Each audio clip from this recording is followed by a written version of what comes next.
Are there any warning signs to look out for when a market's going to crash? Oh, when a market's going to crash.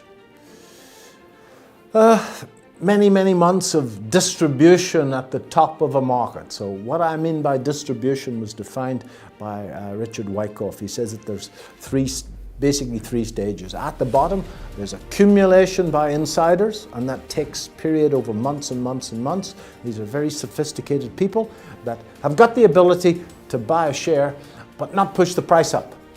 So they will surreptitiously take 100 here, 200 here, 200 here, and they will accumulate, and they're good at it without pushing the price up.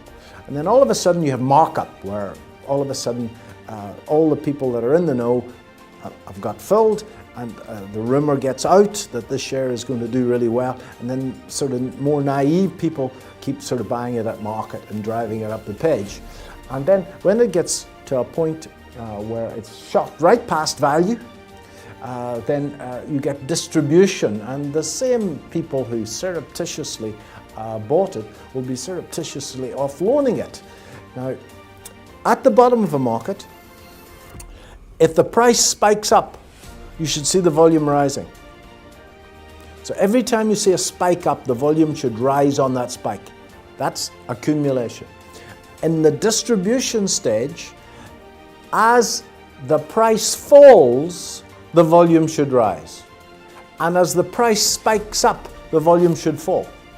So and sometimes it's not easy to see, but by looking at price and volume, you can actually tell whether you're being an accumulation phase or a distribution phase. That's in an ideal world. Sometimes it's not easy to actually work that out. So if in a bullish market, as price rises, the volume rises. As price falls, the volume falls. In a bearish market, as the price falls, the volume rises, and as the price rallies, the volume falls. So by looking at price and volume, you can tell that. Victor Vest looks at the breadth of the market in great detail. And invariably, when a market rises, it will rise strongly across the board, and then towards the tail end of the trend, you'll find that it starts to rise on a falling breadth. In other words, it's been propped up by one or two companies. A classic example of this was the NASDAQ, which rose on one company only, it's called Apple. Okay, so on the New York stock market at the moment, we follow 7,500 shares on the New York stock market, on the NASDAQ, and the other exchanges.